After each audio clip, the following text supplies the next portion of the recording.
What's up, guys, and welcome back to the Join Dota League Season 3. We have a best of one tiebreaker going on. I might have to change the title of this broadcast to that because we were just discussing what is going on. Okay, the call, we're fixing technical issues for now, guys, but I think we should be fine. This is going to be a best of one between Boreal Esports and Isurus Gaming from the Join Dota League Season 3, so that's going to be it. If you're stuck around and listening to us talk about those patch notes, then, well, thanks, because it was not very clear what was going on.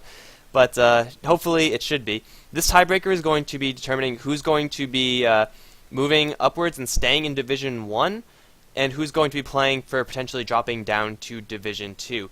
Here on HeflaTV 1, I'm going to be one of your casters. I'm Mike Loris, and I'm joined by Grandis V. Yeah, this is going to be in 6.81, so the same meta we've been seeing for the past couple of weeks, and, well, in this game it's going to be nothing really different. First pick Razor from Boreal Esports and Isurus. They're going to stack themselves up the Faces Void and Scarth Mage combo. A pretty infamous one from TI4, nothing too surprising. The bands Brewmaster, Shadow Shaman, Lycanthrope, Death Prophet, still nothing crazy. Earthshaker is available for Boreal Esports if they want it, but there's still plenty of other heroes that they could take if they should choose. Alright, so Isurus is going to go with the tried and true combination. It's hard to get back into this mindset after looking at all those sweet patch notes, but we're going to do our best. Scarth Mage, Faces Void, you can very rarely go wrong with those two, as they will always be working pretty well together, even post-patch, although, damn, I have to really just get the patch out of my head, because we're not in that mode yet. Boreal, though, Razor Nature's Prophet is going to be their picks, and because this is a best of one, I'm expecting something weird to happen from one of these teams. Yeah, I would say that's pretty fair. In a best of one situation, it's the time to let loose. It's time to just go full YOLO and catch somebody by surprise. Pick something that you're comfortable with, but that's a little bit surprising. Something, I don't know, a little spicy, and we'll have to see what that spicy pick is going to be, or if we're going to see one at all. Some teams would rather just sit with the tried and true than take the risk, although the risk is a lot more fun to watch. Tinkerband coming out from Boreal Esports. That's not very surprising at all. Meepo. Let's hope. Yes. We could dream. Pepita, fullback. Oh, yeah, fullback Meepo would be wonderful. They have the Faceless Void on their team, so that makes the Meepo a little bit less attractive, but you also have the Scarth Mage, and poof damage amplified by Ancient Seal is pretty ridiculous. Oh man, that's brutal, especially when you're talking about dealing with the Nature's Prophet, and heroes of that tankiness, or lack thereof. So Boreal probably should keep their eyes open for that, as if it does come down, it'll be a really perfect way to play a best of one. Just go with that kind of fringe pick. Regardless, the second bans are very slowly coming out. The Invoker, so DDX is going to get hit a little bit by that, and he's actually named DDX in this game, no longer with LDS 10 or whatever. So Invoker, DDX in general, going to get hit with those bans. Yeah, I'm okay with this. I'm hoping that we see a Meepo from Isurus, but I don't know. That spicy pick could be something completely different. Earthshaker is available, and I think that's probably what we're going to see coming out from Isurus Gaming. As far as supports go, you can't really go wrong with the Earthshaker. Yeah, so I would like to see an Earthshaker from Isurus. Gonna get another stun on the board outside of the Chronosphere and the Bashes, I suppose, but Boreal, their cores situation is Nature's Prophet Razor. With Doom still in the pool, I mean, it is a great hero versus the Faceless Void and Scarth Mage, but I don't know, do you want to have your three cores be Nature's Prophet, Doom, Razor? It seems a little bit too mid-gamey. Ooh, and Isurus picked themselves up a Jakiro. It's not going to be your traditional support to pair with the Scarth Mage, although Concussive Shot and Ice Path is a pretty potent duo. It's going to give them early tower pressure as well as damage into the Chronosphere with Liquid Fire and Macro Power, respectively. Alright, so Isurus potentially going to gear up for a little bit more pushing than we really would have expected, or just going to settle for a whole lot of team fight. Either way, it'll be really nice for Isurus. As it is a nice little combination. It's not the most damaging early on, but oh, they're just blasting through these picks. Okay, Isurus also with the Bat Rider, so they are gearing up for just team fight supremacy. Scarth Mage has two ultimates off of which he could aim his Mystic Flare, and if he lands that onto anyone, so far, they're probably going to die. Boreal, with the Earthshaker pickup, going to be looking for another support, probably going to be a ranged one as well. Vengeful Spirit was banned out, so Isurus protecting their Bat Rider. Still Rubik's in the pool, Shadow Demon's available. Ooh, did I drop out of the call, or am I still here? No, okay, we're good. So Shadow Demon, okay, still available, but yeah, it really depends on what they want to go for.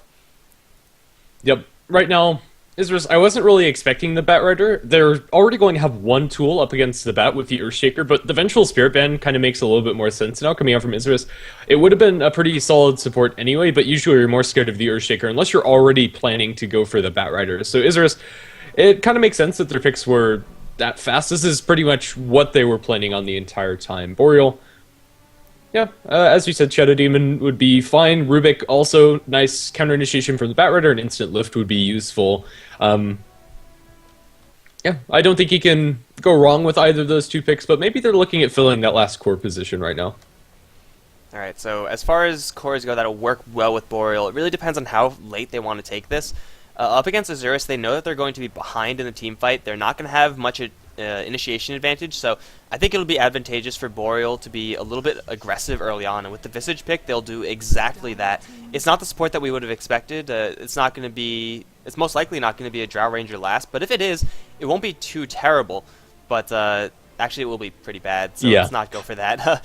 But yeah, Visage is, together with Earthshaker, very capable support duo in that they do a ton of damage. Yeah.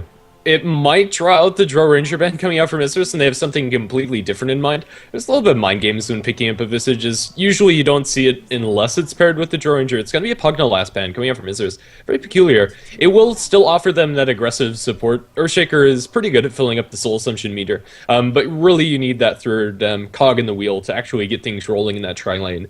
So yeah, the band coming out from Boreal, honestly, I'm not sure what it's going to be. It's probably going to be a mid-hero. Their ideal candidate would have been DDX's Invoker, but that was banned out in the second stage. Other than that, I'm not sure what Isurus are really going to want to go for. It could be a lot of different things. Maybe they just go for even more teamfight supremacy, pick something solid like a Puck, or they might go a little bit more greedy, look for some more damage. Honestly, I'm not sure how they want to play this. I think in a perfect world scenario for Isurus, it would have been the Invoker. Yeah, I gotta agree with that. But also at the same time, the Boreal side don't really have that many stuns. They have Shaker and Visage stomps, which isn't that much. So going for something like an Ember Spirit would be really nice for Isurus. He'll have, all the time in the world to initiate and really play it slow.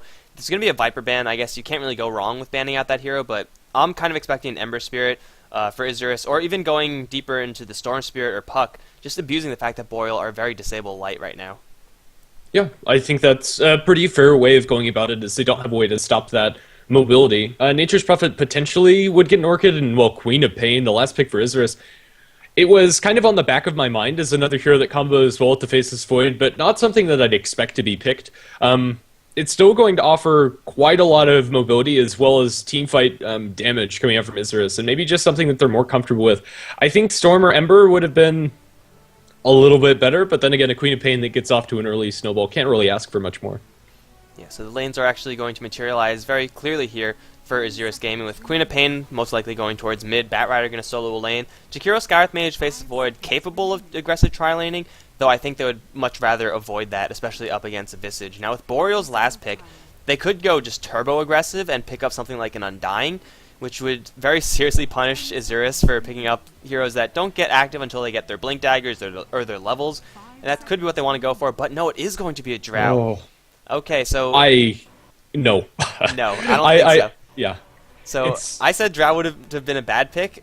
If you look at Boreal Esports' team in a vacuum, then Drow works very, very well. But if you look at the Isurus Gaming heroes, then you realize Drow is really bad, because Drow gets bad when she has people right in her face, and Bat Rider does that, Queen of Pain does that, Faceless Void does that, and then burst damage from the supports. Drow is not going to have a fun time this game. Absolutely not. And once Drow gets a hero into her face, you're going to lose the thing that makes her awesome, which is the aura. Giving that aura to the Visage Familiars is going to be really nice for split pushing coming out from Boreal, but in a 5-on-5 engagement, I don't think Boreal can actually do anything. They just need to avoid fights as much as they can, go full Cloud9 style, and I don't know, that's what they're going to have to do. I'm not sure that Isurus are going to allow them to do that, as their heroes are just so good at picking them out around the map. Yeah, so this Drow Ranger pick, I think they were kind of they just had their mindset on this. It's like, okay, we're going to be running a Drow Ranger strategy. And Nature's Prophet Razor are fantastic heroes with the Drow Ranger, but they have to keep this Drow Ranger alive, and they don't have enough peeling in order to keep this Drow Ranger safe. Maybe if they had a Vengeful Spirit, just maybe, then Drow Ranger would be a pick that I would be in agreement with. But that's not the case. They don't have enough to keep this Drow Ranger safe. Visage and Earthshaker are okay at it, but definitely not the best heroes at it. And it's just such an important hero in the Boreal lineup that Isurus are going to be focusing him just 24/7, nonstop. Every single lasso should be going the way of the Drow Ranger. Yeah, more or less. Either that or a pushing Nature's Prophet. But yeah, it's pretty much just all focus on the monkeys. And if his positioning isn't immaculate, and by immaculate I mean in the enemy or inside his own base, so he doesn't get anything thrown at him, so he can keep that aura up, it's just not going to be a fun time. Right now they're having some ping issues. Let me go ahead and check that out and see how bad it actually is. It actually is very terrible for the players. Currently, they're operating at like 1,000, wavering between like 500 to 1,000. It's not pretty. Yeah, Boreal are fine. This has to be played on a US server because Boreal have players from all around the place, and they can't actually play on Isurus' favorite server, or favorite server, I should say. It's the best way of reducing ping. It is. It really is. It's okay. Yeah. Alright, so I think we've gone over pretty much the layout of Boreal's lineup and what Isurus are going to be looking to do. Isurus, they're most likely going to be laning this Faceless Void in the safe position. You want to get in protected farm. So I would like to see that from Isurus. If they don't, I would say it's going to be a little bit wonky. But Faceless Void is going to be that late game insurance, and when it gets into a slugfest between Faceless Void and Drow, Drow loses 100% of the time if you have, assuming equal farm. Especially once the BKB comes up on Faceless Void, and I think that might be a necessary item, but really Isurus have so much initiation power and so much range in their initiation that Faceless Void doesn't have to really worry about survival items because he's going to have all the time in the world to reposition himself and work off of the lasso as well as the chronosphere. So it's probably going to be the secondary initiation tool from Isurus after the lasso, and at that point, if it catches Drow, then she's screwed. Yeah, it pretty much sums it up. Isurus' game is a lot easier to play than the game coming out from Boreal. That said, if Boreal are able to just completely play PvE and there's not a team fight that Isurus can actually take because their lanes are just being pushed too heavily, that's where Boreal are going to shine, because they can take towers very easily on both sides of the map. With Vision's Familiars, those can pretty much take it by themselves, and if you just have like one hero inside the lane. Getting to that point is going to be the problem. If this Earthshaker gets off to a really good start, maybe there's some hope for some big initiations from him in order to take the team fight, but even if they get like a 5-man Echo Slam, I'm not even sure if that would be enough. They'd have to have everybody in position for that one. But a lot of pressure is going to be on Rolo to land those Fissures early game and then get that Blink Dagger up at a decent timing, preferably for them before 20 minutes. And as much as I hate to say it, it's probably going to help Boreal a lot that Isurus are working with ping problems. Yeah, it really is. When you're playing heroes like Batrider, Queen of Pain, Faceless Void, very mobile, it's going to help, but I'm not even sure if that's going to be enough to tip the balance. Let me go ahead and check Nadira's ping one more time. It looks like things are better, but it's still not good. Right, it went from 700 to 500. It's unfortunate. It truly is, especially in a tie-breaking situation. So we're going to be chilling here for quite a long time, guys. Hopefully Isurus get their pings to a functional level, because if they can't get their Batrider initiations on point, then their whole lineup kind of just crumbles. Their entire lineup is dependent on initiating a team fight and then taking it very quickly, and abusing the fact that Boreal don't really have, hugely tanky heroes. They don't have a Centaur or a Tidehunter who could easily absorb those skills and still contribute. Razor can eventually do it, assuming he does go for a mech, but everyone else on Boreal not going to be able to withstand that. But they will be able to withstand it if the initiation is not quite on point for Isurus. So it's an issue that we're forced to handle, and in this situation, it's going to be all the more important to land their skills on the right people at the right time, because if they don't, if they are slow by a millisecond, all of a sudden, Gust comes out from the Drow Ranger, and then your Batrider is very unhappy. Yeah. I don't know, I think we've kind of gone over how this game is going to pan out for both teams, or at least in the broadest spectrum. We can't really get into specifics as we don't see how these lanes are going to work out, but in general, if Boreal are able to avoid initiations, they're going to be very happy, and if Isurus are able to find the initiations, they're going to be very happy. So yeah, we're just kind of waiting to see if any of these ping issues can be resolved. We might have a potential remake, although I hate to say it. Going to a worse server for Boreal wouldn't be that terrible, as all of their players are operating with very good ping right now, and maybe we can find just a more appropriate server for this game. Yeah, we'll see. Alright. At least we are good people. Oh man, it's a nice argument against the you should move to a different country to get better ping. He's like, but we're good here. Don't want to move. Yeah. I don't know. Alright, Is it cosmetic time? I've kind of been looking, but not really. Oh, I've been looking as well. There's nothing too crazy. I was hoping for something fun to talk about, but I don't really see it. Rolo's totem is pretty legit. 85 fish stuns, so he's casted it 85 times. Or, no, probably less than that, because you're stunning multiple people. Yeah. The sadder part is the 3-hero Echo Slams is only one. Must have very recently gotten that gem. Yeah, he got it yesterday, guys. That's he got fine. it yesterday, don't worry. He's only played one Earthshaker game since then. It's okay. Fine. It's okay for, 10, 2, and 22, I think he went. I think that was his score. Yeah. It was pretty effective. It was all those 85 Fisher stuns also in that one game. Yeah. I mean, they all died before he got Echo Slam off. Like, how could you even... If you hit, 3 people a time, then you only have to cast it 30 times. And in a long game, that's not impossible. No. It's actually feasible. Like, I'm not even kidding. Yeah. No, it is, for sure. I mean, if you're winning that hard, I think you'll get more 3-hero Echo Slams, but maybe not if your Fissure Stuns are just that awesome. They're always just dead before you could even consider going with the Echo Slam. He only got the one, and it was like at the very end of the game. They were fountain diving him. That was his one death. He actually went 10-1 and 22. He dove the fountain and got a 5-hero Echo Slam. Yeah, I think I saw that game. I think that's what happened. Yeah, I think that's what happened too. Alright, everyone else has just boring stuff. I mean, Jesus, these guys are really vanilla. You know, I mean, the curse hasn't been a thing in a while, but it's starting to. It's a thing. Come back. Yeah. It's just American Dota. That's how it works whenever you're working with North American to South American games. Ping issues, networks being down, it's terrible. But we have G's coming out from Isurus, and hopefully Boreal didn't all just go AFK and the game's gonna start.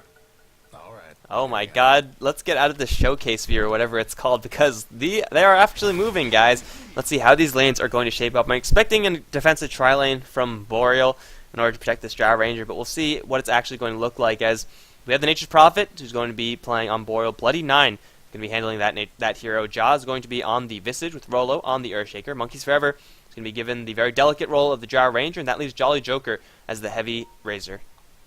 And on the side of Isurus Gaming, we are going to have fullback handling the support Jakira. The other support is going to be Scarrath Mage, handled by Nadira. Hopefully his ping's not too bad. On the safe lane, we're going to have Pepita playing on the Faceless Void, Queen of Pain going mid, handled by DDX, and the off lane Batrider will be played by Dulce. It looks like it's going to be a Dro mid, actually, handled by Monkeys Forever. This is a decent place to lane Dro, as long as the supports don't roam and kill you. And Scarrath Mage and Jakiro, despite not being like your... I don't know, best roaming duo, it's definitely enough. Concussive Shot and Ice Path with a Queen of Pain that's going to be harassing her down with the Poison Strike, and then with just the Blink Scream of Pain. Drow Ranger is going to be paper, especially if they get level 6 on their Queen of Pain.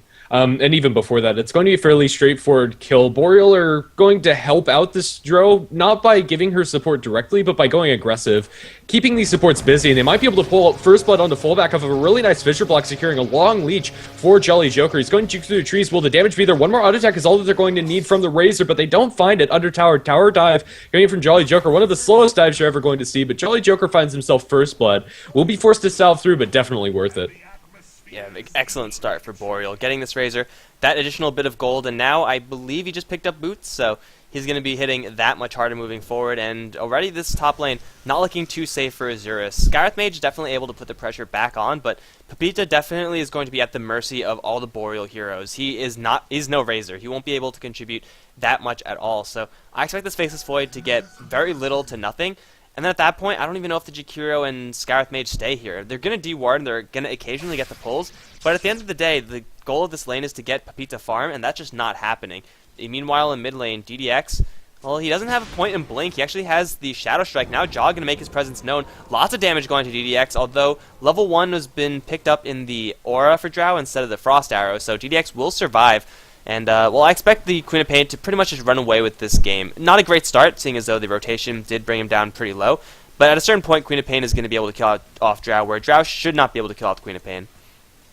Yeah, I think that's pretty fair. DDX is not starting out that great because of the rotation, but once he gets up the levels into Blink as well as Scream of Pain, I think level 5 is where he's going to be able to start playing really aggressively up against the Drill. And even until then, Monkeys, he was secured the first couple of waves, as there's a little bit of action up top. Arcane Bolt's being thrown out just to creeps. They're contesting the pole right now, Boreal, and we'll be able to snag some of these last hits. Jolly Joker going to eat an Arcane Bolt and a Liquid Fire for his trouble, but the matchup that we haven't talked about much, mostly because it's not a very interesting one, is going to be Nature's Prophet versus Batrider. It's a pretty standard matchup. Nature's Prophet shouldn't die until he gets level 6, unless he gets too many stacks. Most of our action is going to be dropped wherever these supports are, and for now they're up top.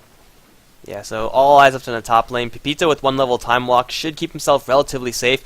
It's really the Skywrath mage that you have to watch out for because he is such a soft hero. He doesn't have the 2 armor that Jakiro has. Also inherently just has less HP. Jakiro, as far as intelligence heroes are concerned, very, very tanky. So, yeah, it's really going to be Nadera who's going to be on the receiving end of all of this. But really, as if Razor drains out 30-40 damage, then anyone could die up here because that's quite a bit of damage just early on in the game, especially with another +8 coming out from the Drow Ranger, who is going to be prioritizing the Precision Aura. Drow Ranger is going to be playing a very, very safe game versus the Queen of Pain. If she slips up for just a second, then level 2 Shadow Strike plus a double damage rune is going to really put the hurt onto this Drow. DDX won't be able to kill the Drow until a little bit later, but eventually the kill opportunities will start opening up for this Queen of Pain, and she's doing just fine in that mid lane. Also, bottom lane, you mentioned it, the Nature's Prophet shouldn't be dying in this lane until he gets too many stacks off, and he does have a magic stick, so he'll get a little bit of a reward every single time the napalm flies, but Batrider also can't really die to the Nature's Prophet unless he severely screws up.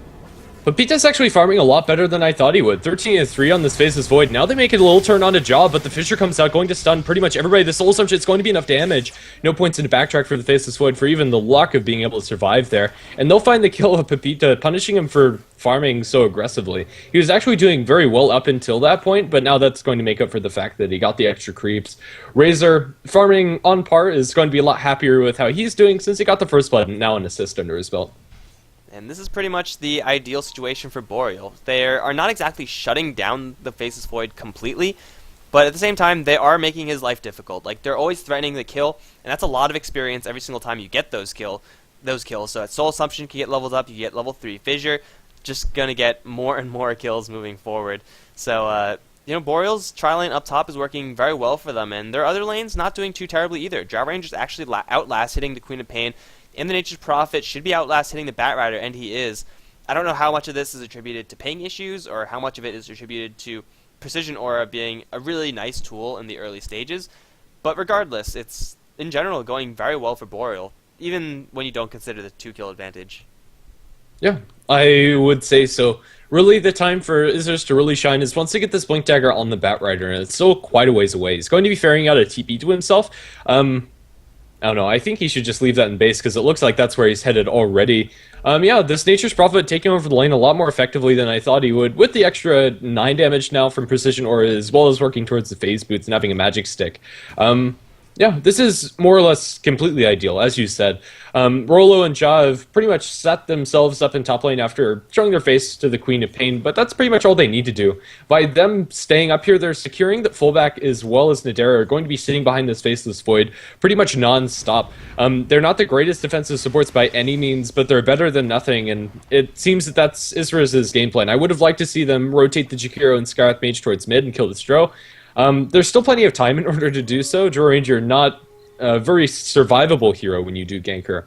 But yeah, it's still perfectly acceptable. As long as they have eyes on these 2 supports, they're fine. And currently, they don't. They're smoked up. It's only the Skywrath Mage that's moving. And leaving the Jakiro might save the fact that they're ganking, they might just think that Skywrath Mage is inside the jungle. Monkeys has taken quite a bit of damage, but a Concussive Shot and Arcane Bolt probably is going to be enough to get this kill, especially when you consider the fact that Queen of Pain has the 2 points up in the Shadow Strike as well as up in the Scream Pain. I think Monkey's just bit off a little bit more than he could chew. He's going to get Concussive Shot up, and I think they can die this tower. They're TPing back, the Silence to amplify the damage. Right clicks are going to be there. The Fissure's going to block off both of them. DDX already used his Blink aggressively, and he's probably not going to die. Will the tower be there? He's bottling up. The tower aggro was switched to Nidera, looking for a little bit more damage, but now Rolo needs to be careful. He also went a little too deep, and now the right clicks are going to be there. Queen of Pain gets a double kill, and well, that early start going the way of Boreal is going to be turned around, and one nice rotation coming out from Nidera. Keeping the Jakiro, I think, is pretty key for that gank to actually work, because the Tro wasn't very suspicious that that gank was happening.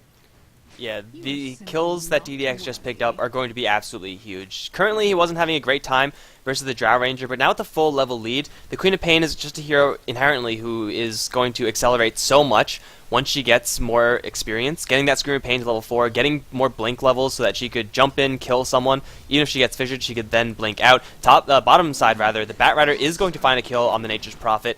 It was, quite frankly, only a matter of time before that kill happened in that lane, but DDX is now going to be able to very easily solo kill, or much easier, solo kill Monkeys Forever, because the nuke damage that Queen of Pain is going to be putting out, assuming she has enough mana to do everything, which currently she doesn't, is going to be huge. Also, getting killed on the Nature's Prophet, with Dulce pretty much doing that all by himself, is going to put him that much closer to his Blink Dagger. So even though the initial laning stage went very well for Boreal, they can't afford to be losing kills like this, especially not towards the Queen of Pain. Dulce found in bottom with the Nature's Prophet ultimating bouncing back. It will be a kill for the Nature's Prophet, getting a little bit of revenge in the Bat Riders. So the kill score 10 in bottom is currently 1-for-1. Jakiro is getting a little bit of experience. It's not all lost for Isurus. But now they've completely abandoned the Faceless Void, and I think rightfully so.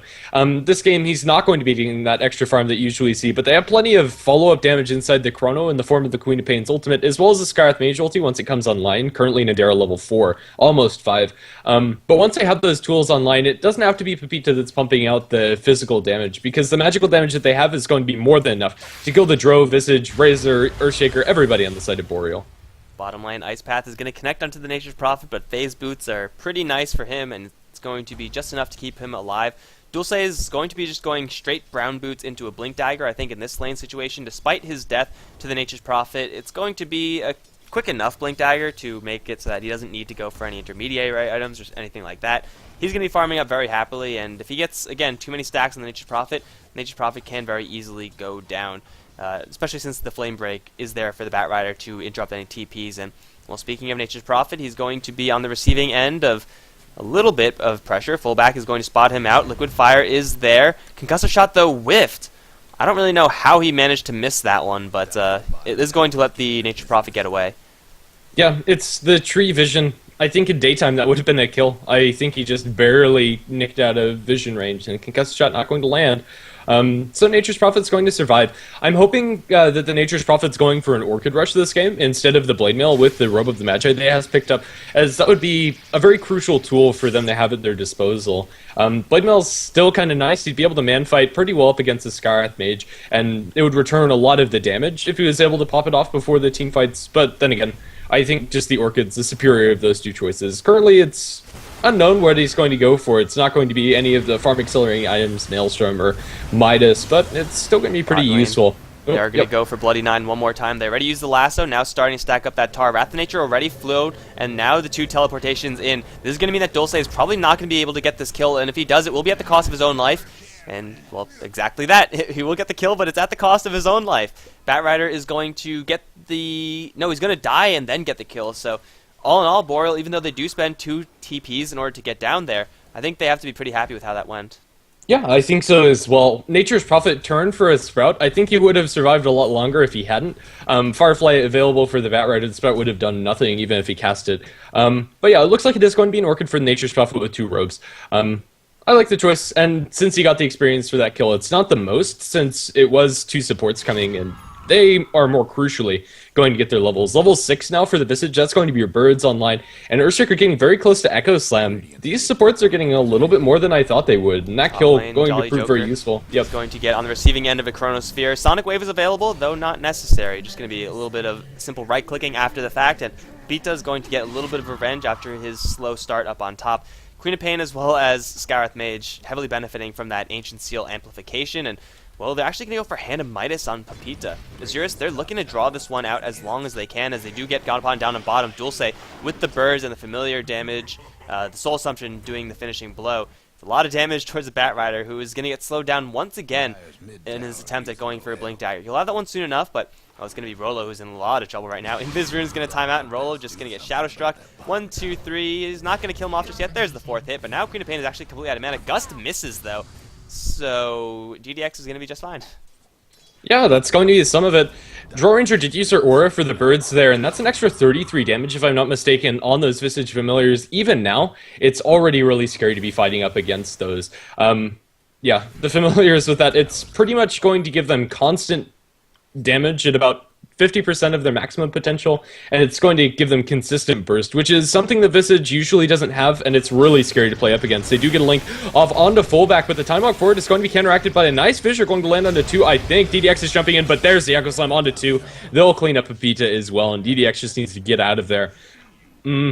A questionable jump in from the Faceless Void. I don't think he could have gotten much off of it, and a nice play by Rolo, getting a nice Fissure, and then following up with the Echo Slam onto 2. At this point in the game, 2-hero Echo Slam is really all you can ask for. I think the crucial error right there was the fact that Queen of Pain actually didn't have enough mana for her entire combination. If she dropped a Sonic Wave, that would have been easy cleanup for DDX. Unfortunately, she was not exactly packing a full mana pool to start things off, and though she did find a rune, it definitely wasn't enough to make the difference there. They're going to push this mid lane tower, and with that, don't even need the aura, actually. They're just going to clean up the tower with the Familiars.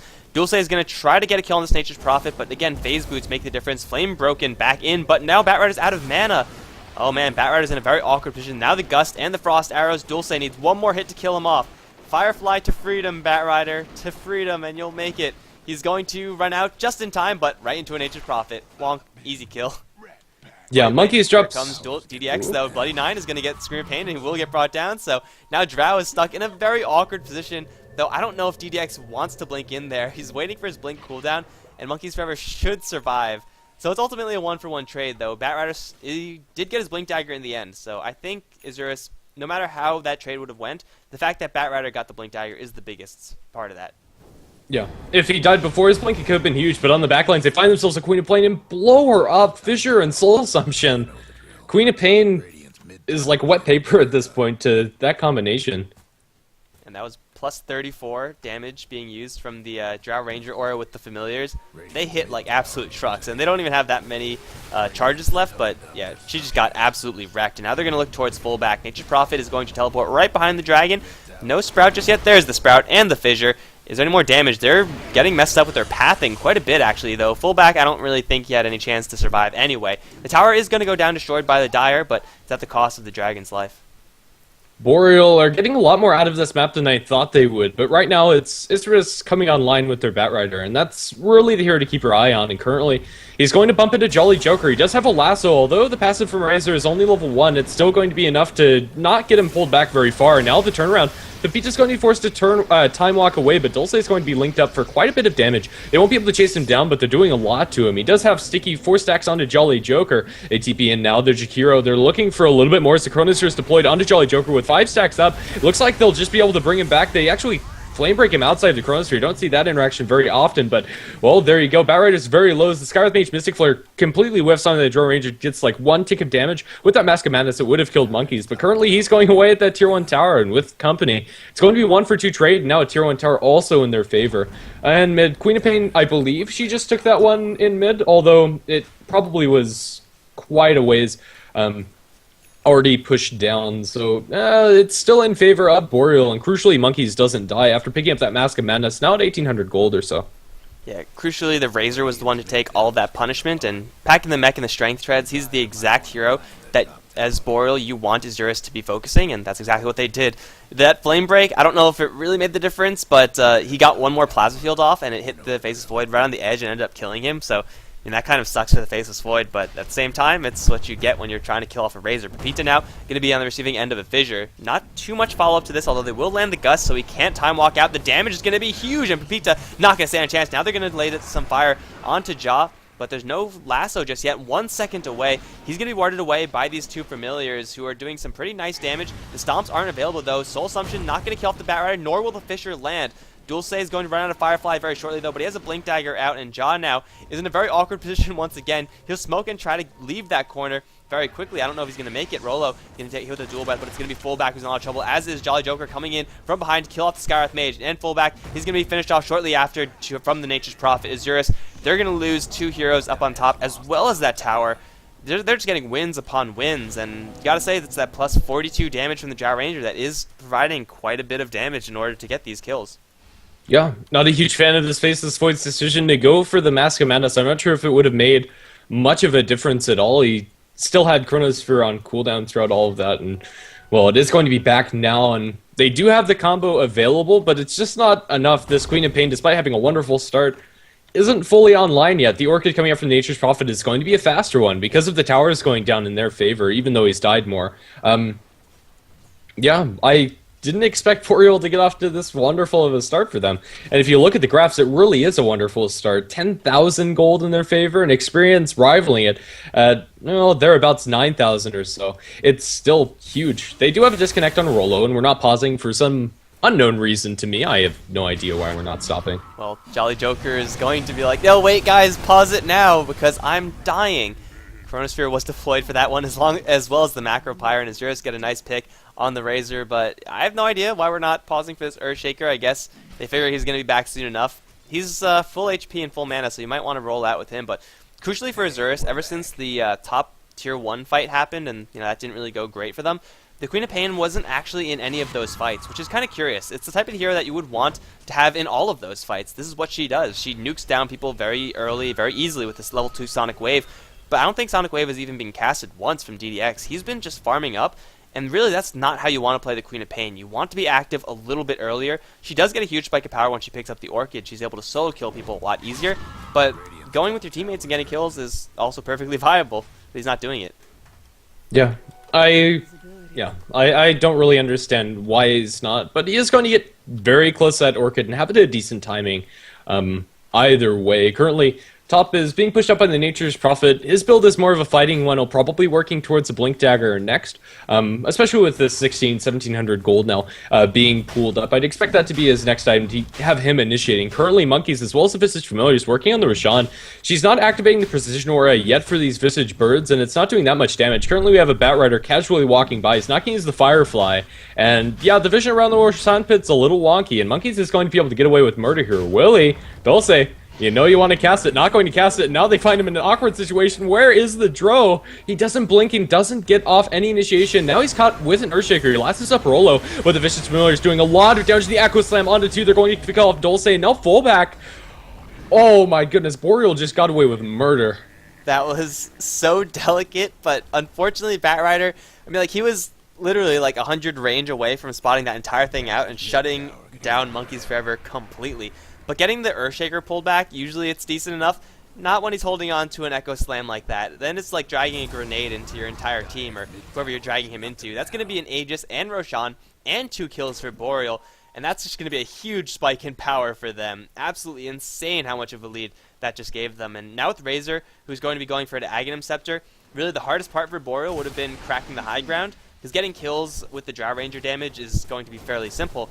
Cracking high ground with the Aghanim Scepter upgrade on Razor is going to make things so much easier. And Isurus, they still have a nice team fight. They are looking for a Chronosphere right now as Pepita is smoked up. Chronosphere opportunity, it's going to land onto 2. Monkeys Forever should be focused first, and with the Mystic Flare, he will lose his Aegis first, but Pepita's still alive. Now he's going to go down, and the Drow Ranger is going to follow shortly after. Rolo's going to blink forward, trying to kill off Nadera, but it's not going to be quite enough as fullback's going to get warded away. Bloody's 9 is going to teleport right to the back and get himself an instant double kill. Instantly silenced and try to TP out. The Queen of Pain should be able to secure the kill, and she does. Trying to TP out, GDX is not going to have that luxury, and in the meantime, Dulce, deep in his base, he's going to blink away from these familiars, and he will survive. But at the end of the day, Boreal, they lose the Aegis, they lose the Nature's Prophet, but they gain 4 in exchange and a buyback on the Nature's Prophet. They want to take Rax's right here, right now, and with the damage that they're getting from the Drow Ranger, that's very possible. She's gone for an Eagle Song. This is as glass cannon as you get, but she's giving everyone 61 damage. It's a Sacred Relic on everybody now. They're going to be able to tear through everything, although Isurus, they are back up again, so they're going to have to settle for just a Tier 3 tower, but that's 2 towers and a nice team fight going the way of Boreal and Isurus. They're looking to reinitiate. The Bat Rider's up in the air. Monkeys Forever should be initiated upon. Ice Path will fly. Dulce's not doing it, though. He doesn't have a Force Staff, so even if he does last the Monkeys Forever, he has to worry about a Blink Fissure to slow him down, and if they don't burst down Monkeys Forever, she's going to turn around and really just whoop Isurus right in the face. And they're going to go in for round 2, it looks like. Aghanim Scepter available for Razor, though not picked up just yet. They're going to go for melee Raxes. That's kind of bold, but I think they might be able to do it because they're putting out a ton of damage. Yeah, no one's actually going on to Monkeys Forever, and the Razor getting just as much damage. This is going to be Raxes down before 20 minutes in, and Isurus, they have a lasso, but they're just not going with it just yet, and now I think it's even too late. Yeah, even if they got 3 kills in this retreat, it doesn't matter, and they're not going to get any. Aghanim Scepter on Jaw, he lost one of his birds before this, but it actually doesn't matter because he'd want to resummon them anyway. Those 3 familiars hitting with plus 60 damage, that's ridiculous. It's not even funny. At this point, they could probably backdoor Rax on their own. Yeah, I'm pretty sure they have enough damage in order to do that.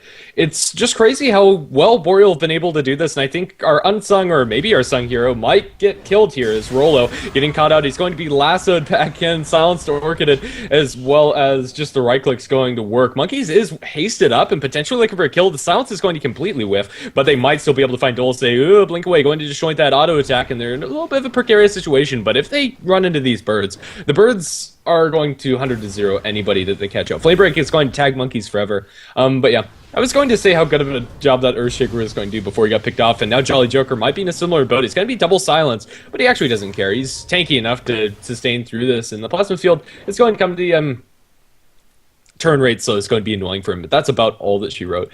Yeah, this Earthshaker, I was talking about a sub 20-minute Blink Dagger on Rollo, but he got his Blink Dagger as well as Arcanes at like 17 or something like that. Just a really great timing. That was a completed gem. Boreal are just looking so strong, and there's nothing Isurus can actually do about this. In theory, their initiation's really strong, but they just don't have the follow-up for it. They have a Sonic Wave into the Chronosphere, but that's about it. I just realized that the stream title's been wrong this entire time. Oops, but hopefully it won't matter too long because the game is going to be progressing as normal, but I don't know, Boreal, they're looking to end the game very quickly. They've already taken down one set of Raxes, or one Rax, and now they're looking for their second. And with Aghanim Scepter now up on Razor, and Drow Ranger shooting like a machine gun, they're going to tear down this tower. Yeah, Fortification's going to slow them down, but not going to completely shut this down. Pepita does have a Chronosphere, and he's looking for one that's at the very least going to catch Monkeys Forever. 2 or 3 is going to be realistically what happens. But Faceless Void, if he doesn't catch that Drow Ranger, then Drow is going to just annihilate them from the outside. They're going to catch Bloody 9, though, and this is going to be a nice kill on the Nature's Prophet. He's going to go down, but at the same time prompt the rest of the team to go straight in for the base. And with those familiars putting out that much damage, 60 damage a pop, they're going to tear through the melee Raxes. Jolly Joker dropping pretty low, and now the Chronosphere going to happen onto Monkeys Forever and Jolly Joker. The Mystic Flare onto the Drow Ranger, but she's still alive. She's actually remarkably tanky right now. She will get burned up by a Flame Break, and Fullback also going to go down as well. Jolly Joker still being the target of focus, and he's not going to be able to survive all that. Mech not available just yet. Now Back on the Bat Riders, wants to help out in killing off Rollo. Jaw is still alive, and he's going to town on Pepita. Huge nuke damage on the Soul Assumption. Now the Familiars going to be resummoned, looking for another stomp, but it's going to be an ultra kill for Jaw. Dulce is got a Firefly away, and it's going to be him getting a kill on the Visage. Actually, Queen of Pain with the poison gets it. Only one Familiar still up, or no, it's the only one that didn't stomp, in fact, and it will go down. But the melee Rax is taking quite a bit of damage from these Familiars. Unfortunately, with no Drow Ranger aura to amplify this, Isurus are going to get away with a 5-for-5 trade. Buyback from the Bat Rider, though, so overall it's still fairly even. But, you know, the Tier 3 tower did go down, and bottom lane range Raxes fell as well, so all in all, Boreal coming out ahead. Yeah, I would say so as well. The Queen of Pain just got a beyond godlike spree from the Visage. As far as support heroes are concerned, Visage, one of your most likely to get a beyond godlike because of the nuking power coming out from Soul Assumption, but oh, just a lot of gold going to the Queen of Pain might give them a little bit of hope, but it's still just too little too late. The Visage is currently overtaking the Queen of Pain in net worth. 3,000 gold in the bank. It's not out of the question that this Visage gets a Assault Cuirass before the game is over. This Faceless Void, it's right now for Isurus just turtle until Faceless Void can get something, and with one lane already down at sub 20 minutes they took the first lane of barracks. It's just going to be so hard for them to do so. Alright, so Boreal, I think they're just going to rinse and repeat, do the exact same thing. They will be without their Earthshaker ultimate, and Drow Ranger, well, she has 10 seconds until her key cooldown, which is going to be the Precision Aura. Usually you don't base your pushes around that, but sometimes it's just how it's going to work out. Monkeys Forever has gone for a Blink Dagger. He's just pretty much picked up this Eagle Song casually. As weird as that is to say. Faceless Void, though, is going to find Earthshaker and bring him down with the Chronosphere use there, but Pepita's still not quite out of the woods just yet. It's going to be Jolly Joker who's going to get hit with the lasso, and the Ice Path is there. DDX going to bring him down pretty low with the Sonic Scream, and Jolly Joker will go down as well. Isurus, they're finding some key pickoffs, but I mean, Bloody Nine is just going to teleport straight into the enemy base and bring down a tier 4 tower and then blink away. So as good as these picks are for Isurus, it's just not enough. They need to take a dedicated 5v5 team fight and clean up everyone from Boreal. Otherwise, they're just going to be constantly pecked to death by the bottom lane. Yeah, it's right now still comfortable for Boreal, despite losing some heroes. They definitely need to not do that too much, but there's still an amount of losing heroes that's appropriate for them. Or not appropriate, but acceptable. Monkeys is going to be going for an Ethereal Blade on his Drow Ranger. I love it and I hate it. I love seeing Ethereal Blade on Drow Ranger, but not against a lineup like Isurus that are already amplifying their magic damage a ridiculous amount with Orchid as well as Ancient Seal. And that's really how they're going to be killing the Drow. It's going to be a ridiculous kind of like coup de grace hit. It's going to be akin to a Morphling Ethereal Blade with 205 agility on the Drow Ranger. She can't use it very early on in the fight, and it's not going to save her, but more than anything, it's going to give her a lot of agility to buff her aura, 40 in fact. Currently at 73 bonus damage. Yeah, the Ethereal Blade is actually the item I believe gives the most agility out of any item, so it's all for that additional damage. And now Dulce going to get annihilated by the shotgun of Drow Ranger. Oh my god, that was some serious damage. And now Nidara even getting annihilated by the single illusion. Monkey's Forever took a good amount of damage, actually brought down to half HP, but now they're going to reinitiate with an X Slam onto Pepita as well as fullback. That means no Chronosphere available for this fight. And 3 down already for Isurus. They're going to chase down Nidara, who I don't believe is going to escape. Faceless Void does buy back. DDX is going to meet up with Nidara, but Plasma Field will kill out the Skywrath. Now DDX going to try to 1v4 or blink away. The Soul Assumption will not kill her off, but it will bring her down pretty low. The Faceless Void does have the Chronosphere available, but Boreal, they're just going to wait for the Drow Ranger to pretty quickly make her way back into this fighting area. They won't have an Eye of the Storm for another 40 seconds, which kind of sucks, but I don't really think they need it, because they have plus 72 damage from this Drow Ranger aura. Pepita looking for a Chronosphere, but even if he lands it, there's no Sonic Wave to follow up, so it's going to be a hollow Chronosphere at best. And, well, there goes the range Rax, and melee Rax is probably soon to follow. Drow Ranger still keeping a very healthy distance, knowing the threat of the Chronosphere is the only thing that could really shut down Boreal at this point. As long as they keep spread, have Jolly Joker take the brunt of it. I mean, he has Aghanims and Mech. He's more than happy to take that. Send the Necro units too. Why not? Send everything. Send the clowns and chip down the tier 3 and then the Raxes, and that's going to be that. Dulce back into the air. He's silenced up for a little bit, but he's looking for initiation. I don't know if he's going to find it, though. He's going to blink forward, instantly fissured, and grave chilled, and brought down Monkeys Forever with a shotgun there. But he's going to get the damage amplified from the Mystic Flare as Pepita trying to go for Jaw, but he's not going to do that just yet. DDX and the Ghost Scepter is going to buy him a little bit of time to blink out of there, but I don't really think it's going to be enough. No, it's not with Roll landing the Fissure. Now Jaw still chasing down Pepita. This Visage just handled the Faceless Void one-on-one very easily, whereas Nature's Prophet in the back end still fighting, going to get the final kill on Jakiro. There's only Pepita left, and though this is an important game, this game is all but over. Bloody Nine is given an even teleport into the enemy fountain to buy a Necro Book, and then sprout Pepita.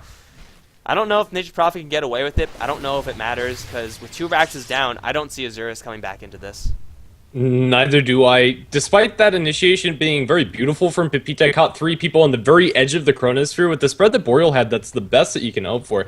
It just doesn't matter. This third lane is not going to be long for this world. As soon as Dro is back, she'll have her aura back in 5 seconds, and once they do, you can just summon familiars from Jaw to make sure you have all 3 of them, pop the aura, and then I want to see how fast the towers melt, and we're not even going to wait for it. We have an Aghanim Scepter on to Jolly Jokers. Pepita jumps in, tries to look for the bash, not going to find it, but Nidara ripped to shreds, tanking the creep wave, just too much damage, and that's going to be all that she rode for that Scrap Mage, and now fullback also going to suffer a similar fate. TBM from Bloody Nine silences up Pepita, and inside the Sprout, there's nowhere for him to run. Stomps come out from the Visage Familiars, and I think that's pretty much it for all intents and purposes. DDX does find himself a pickoff onto the Nature's Prophet. The Ghost Scepter is going to amplify the damage from the Soul Assumption, blink into the fountain. DDX is going to survive, but at what cost? Mega Creeps, I would say.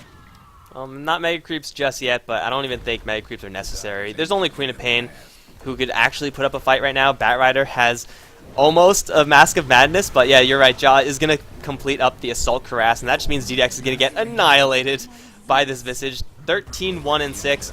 and the Ancient is going to blow up, forcing Isurus to call GG. It was not the cleanest of games. I still think you have to remember that Isurus are playing with ping issues, but still Boreal put this lineup together and made it work. Yeah, I wasn't expecting it to go that cleanly for Boreal. It worked out a lot better. A lot of that going to their early game, and that Visage just became an absolute force to be reckoned with. Despite Monkeys not having the flashiest of KDAs, 3, 4, and 5, and that looks kind of mediocre, but that damage that he gave to everybody, with the exception being the Earthshaker, it actually didn't matter. The Earthshaker didn't get that damage because you're giving effectively a full relic as well as the Blades of Attack to everybody, and then you're giving that to Visage familiars. It's ridiculous how much damage you're able to do. And the Faceless Void, he went for kind of a comeback Midas, I would say. It was not the fastest, it wasn't very late either. I don't know, it just delayed his impact. The Queen of Pain could have gotten more active around the map, and I'm not even sure if it was the ping issues that really cost Isurus this game, more just their decisions on how they played the lineup. Alright guys, that's going to be it for this tiebreaker. Boreal Esports are going to take it. I don't know if we're going to be doing any more games. I don't really have a way of telling you right now, so I'm going to update the wait screen as we get more information. I think we're probably going to hold off a little bit more about reviewing the patch notes, maybe until tomorrow we're going to finish it up. Not quite sure, but either way, thank you guys for watching, and thanks you for tuning in. If you enjoyed it, be sure to hit that follow button, and follow us on Twitter and Facebook as well. It's just YouTube, twitter.com, facebook.com/HeflaTV, and then it's going to be the VODs on youtube.com/HeflaMoke a little bit later. And, well, that should be it. I'm Mike Loris. I've been joined by Granis V. Do you have anything else to say? No, not really. That was a pretty straightforward game coming out from Boreal Esports, and it worked out for them. Thanks for watching. Alright, guys. Thanks for watching. GG.